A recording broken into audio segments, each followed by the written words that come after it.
Hello everyone and welcome back to Sunjida Nova.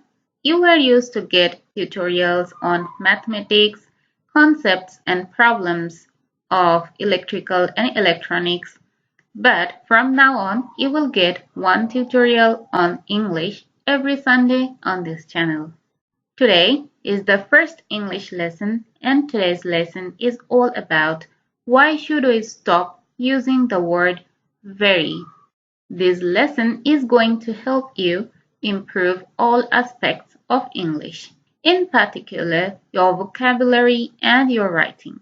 But it will also help you with speaking, listening, and storytelling as well. First of all, we need to know why should we avoid using the word very, especially in writing. Trust me, very is a very weak word. It doesn't communicate enough information.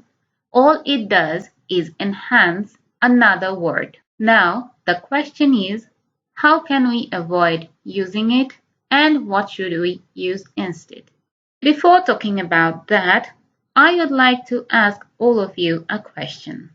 The audience were very scared by the very loud sound, or the audience were very scared by the blaring sound, or the audience were terrified by the blaring sound. What do you think? Which of these sound better? Well, I think the third one sound better, and we used fewer words, which is much better for essay and paragraph writing because we have word limit. So what we need to do is replace very and the adjective with one powerful adjective which will serve very's purpose. Here are some examples of words we can use instead of very plus adjective. Very good, admirable, excellent, very bad, outrageous, atrocious, very poor, insolvent, destitute, very cold, freezing, frosty, very tired, exhausted, fatigued, very colorful, vibrant, vivid, very hungry, ravenous, starving, very clean, spotless, hygienic, very cute, adorable, captivating, very creative, innovative, ingenious.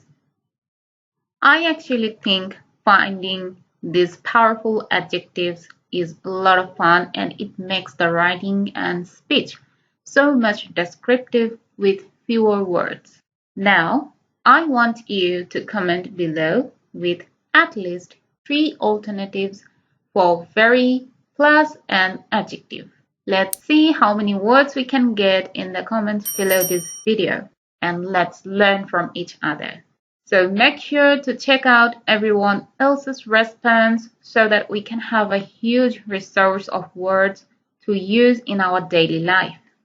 That's it for today's video. I hope you enjoyed it and learned something useful. If you have any tutorial request, feel free to comment below this video. I will come with another new lesson next week on Sunday at Bangladesh time, 8 p.m. Till then, bye-bye.